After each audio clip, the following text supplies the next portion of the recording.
Assalamualaikum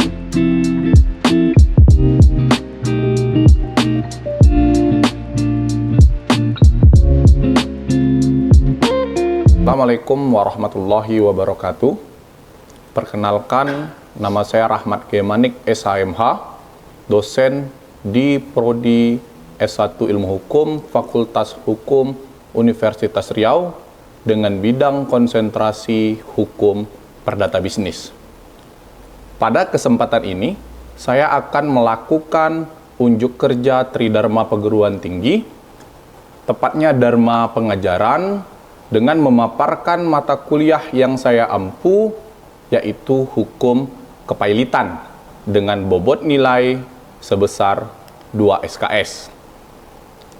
Mata kuliah ini merupakan mata kuliah wajib bagi mahasiswa program studi ilmu hukum yang mengambil pembidangan konsentrasi Hukum Perdata Bisnis. Maka, mahasiswa pembidangan konsentrasi Hukum Perdata Bisnis wajib lulus pada mata kuliah ini.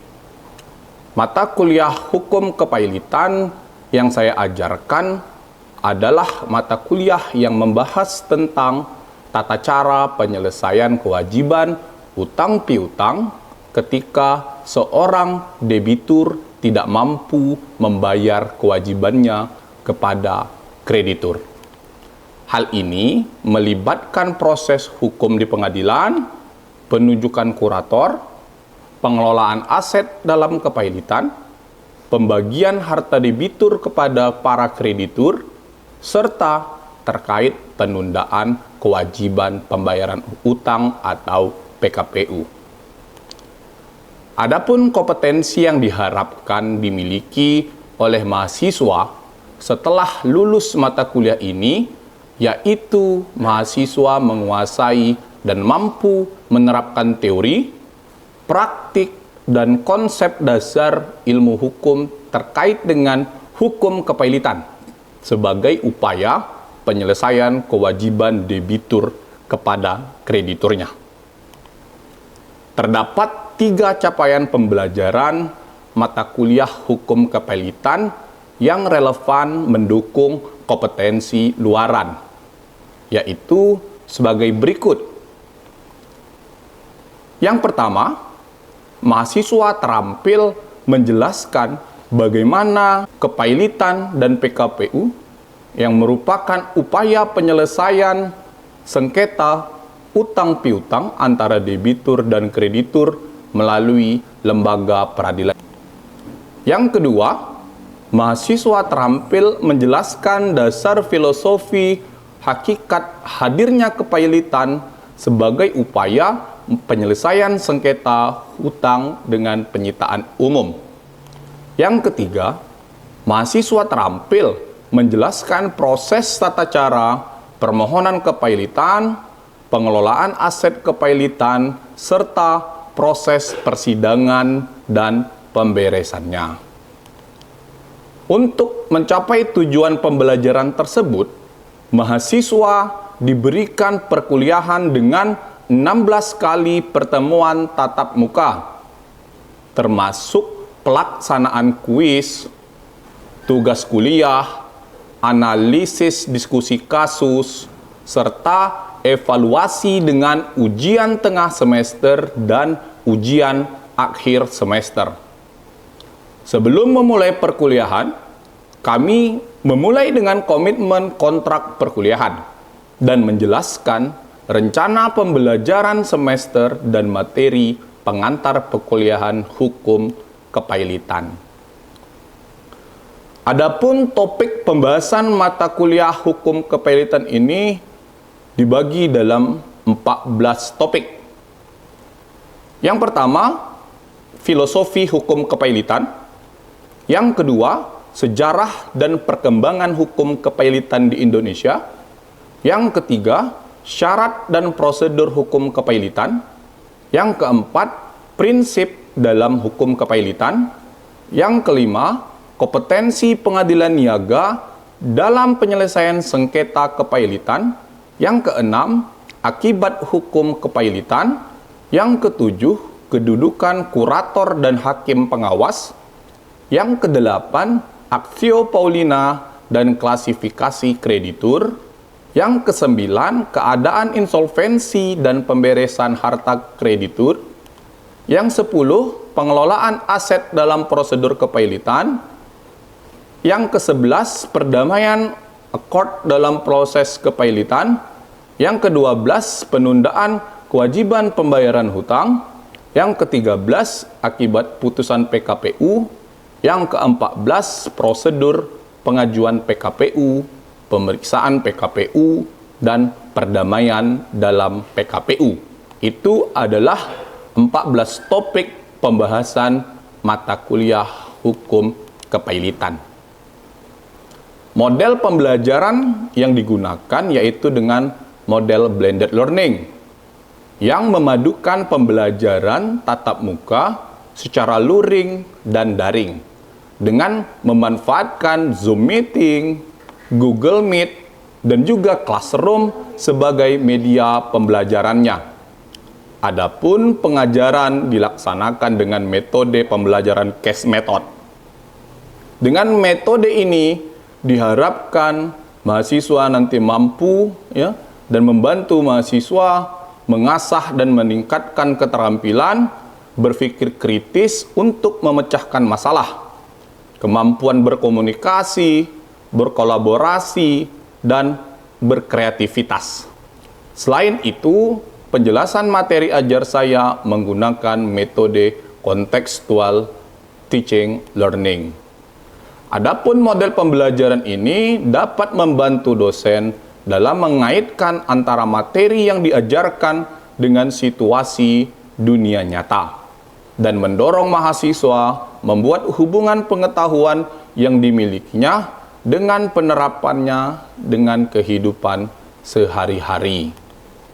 Hal ini melibatkan 7 komponen utama pembelajaran yang efektif, yaitu yang pertama konstruktivisme, yang kedua questioning, yang ketiga inquiry, yang keempat learning community, yang kelima modeling, yang keenam reflection, yang ketujuh authentic assessment.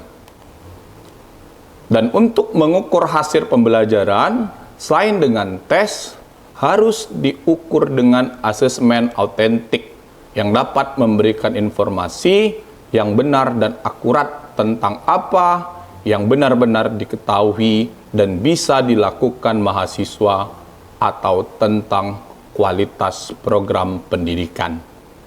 Penilaian autentik adalah proses pengumpulan data untuk melukiskan perkembangan belajar mahasiswa.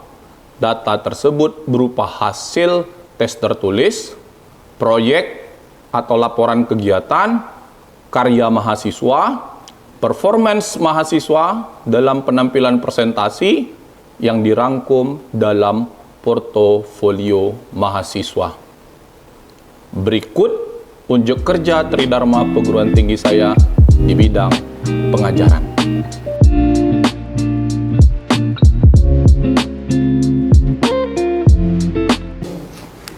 Bismillahirrahmanirrahim. Assalamualaikum warahmatullahi wabarakatuh.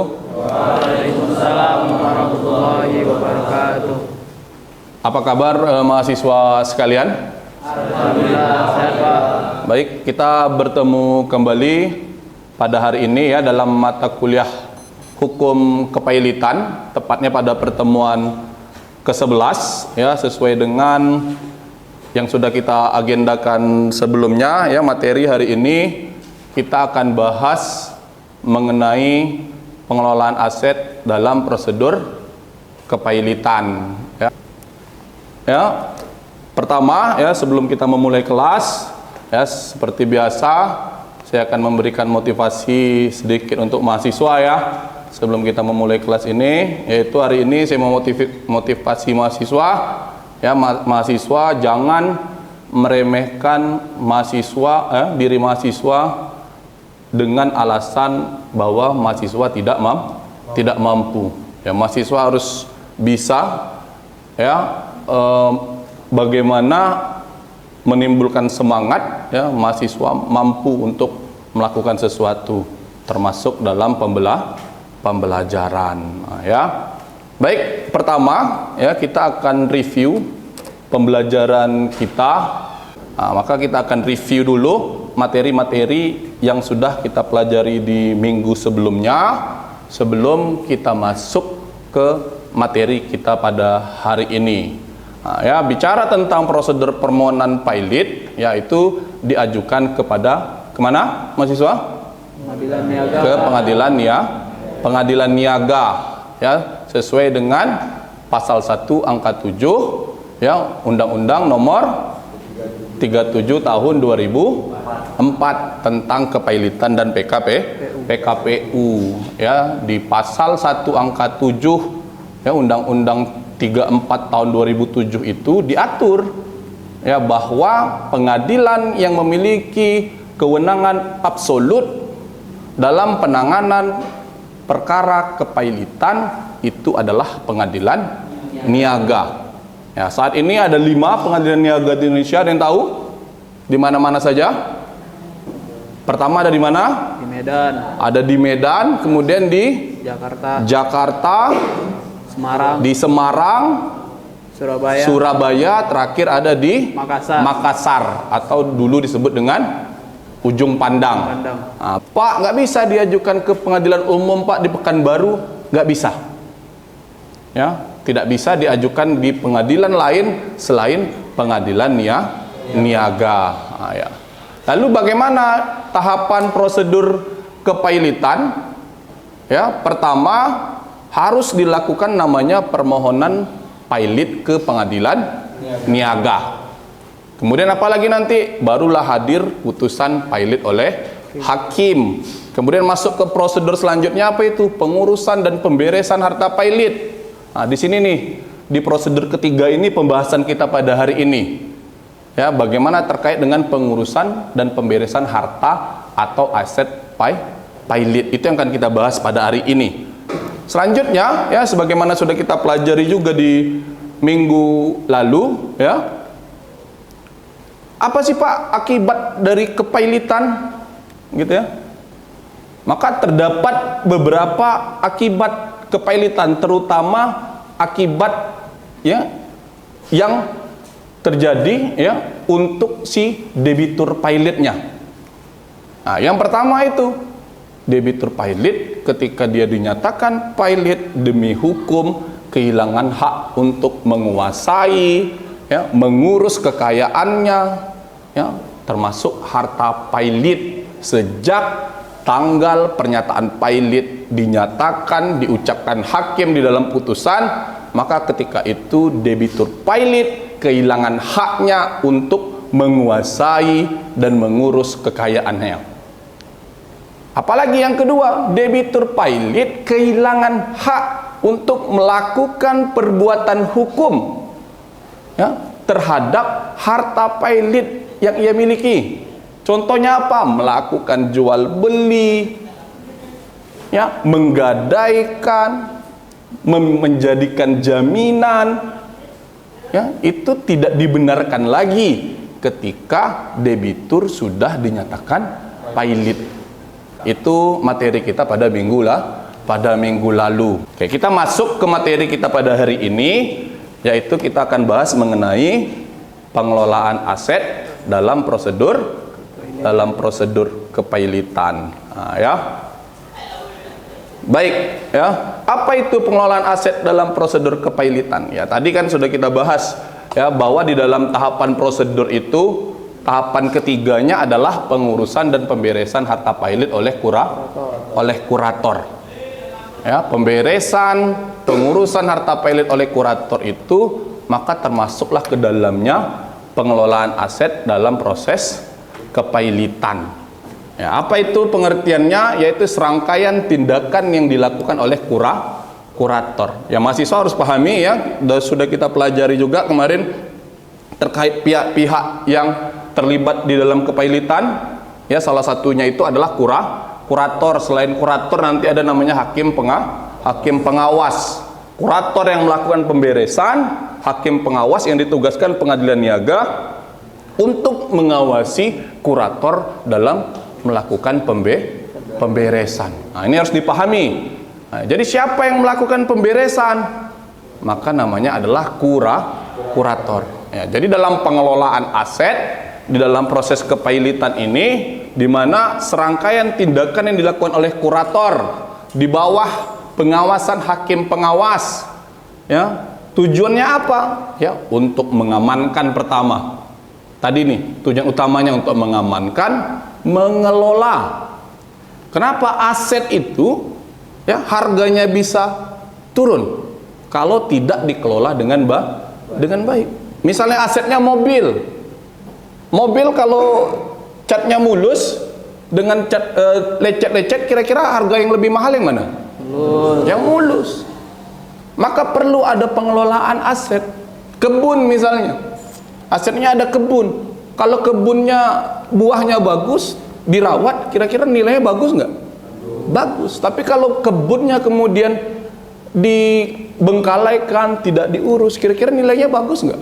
Enggak, pasti nilainya juga anjlok. Maka perlu peran dari kurator selaku pengurus pengelola aset harta pailit untuk mengelola harta pailit si debitur dengan baik.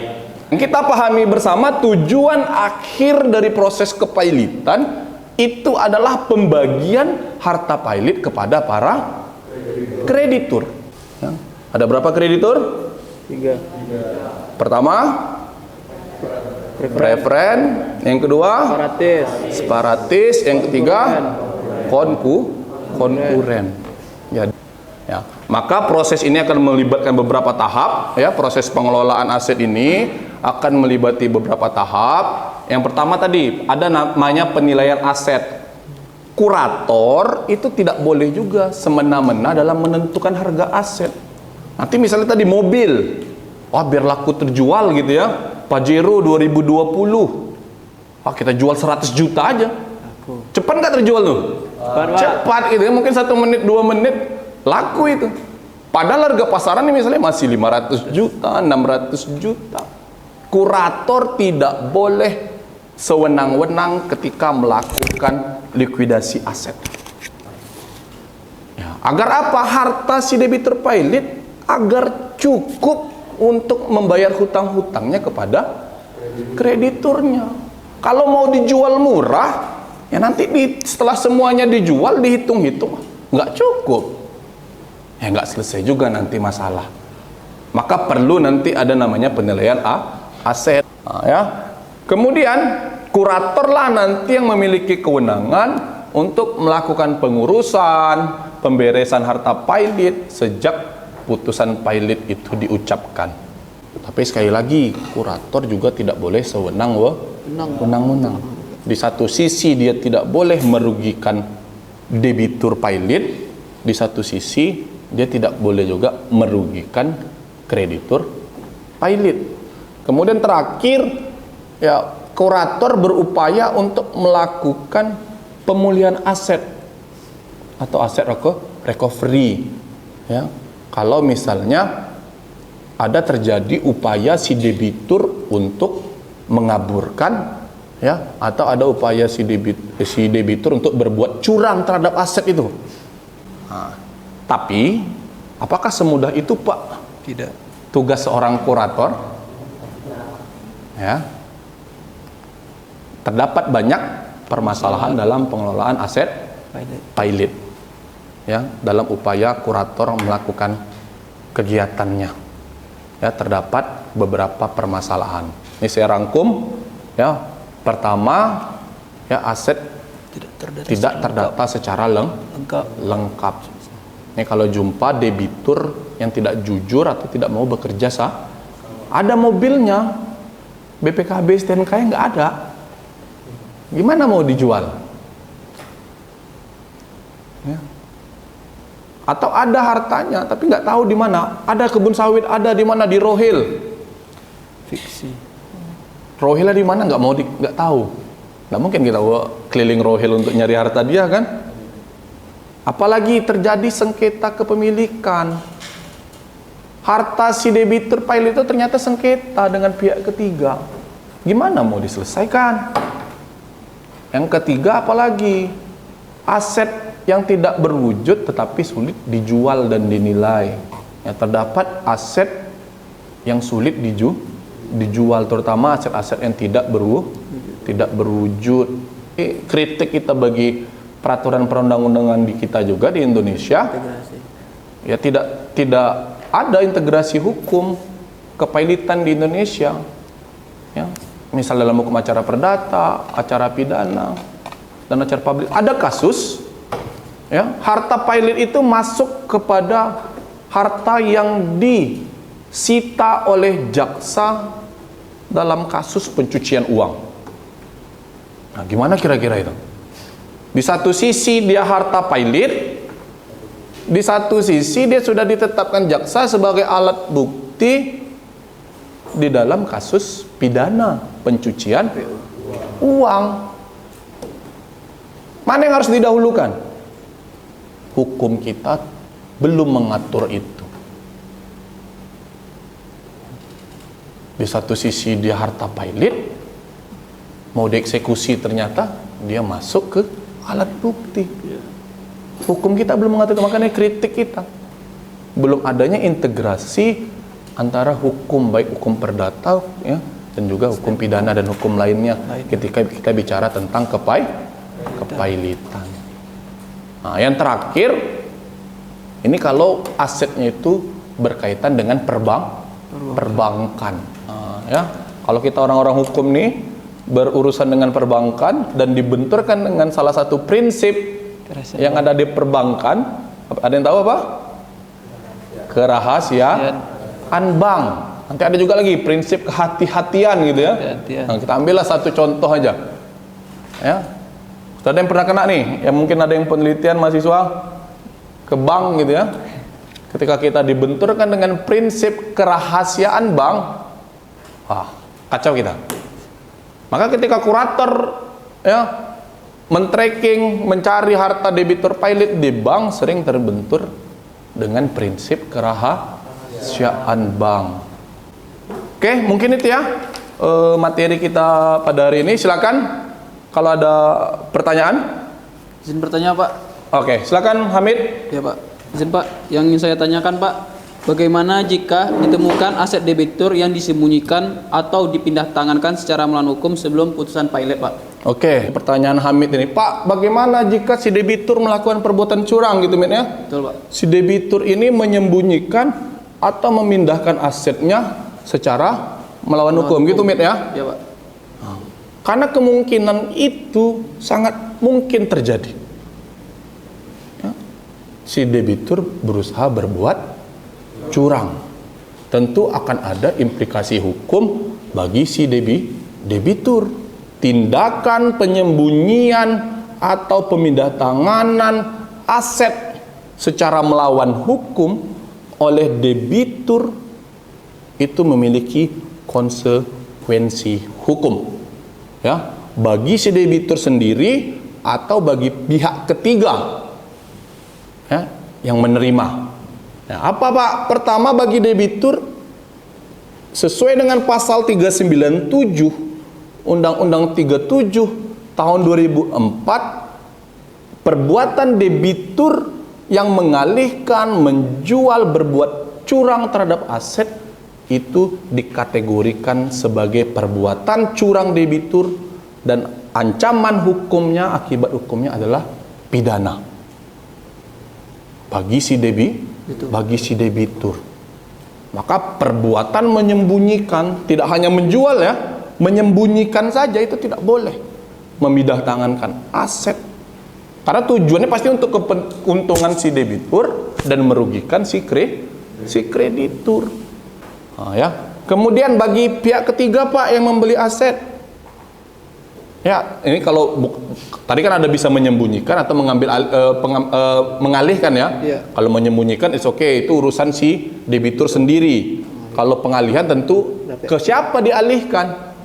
Nah, maka konsekuensi hukumnya pertama tentu pembatalan perbuatan hukum yang tadi melalui actio paulina tadi. Bisa dilakukan pembatalan terhadap perjanjian yang dilakukan atas aset si debitur pailit.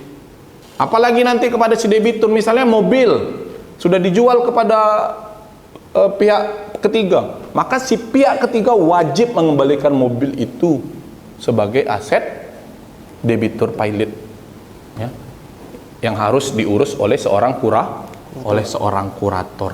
Oke, Mit? Siapa? Yang lain ngerti juga ya? Ada lagi yang bertanya? Ya, silakan.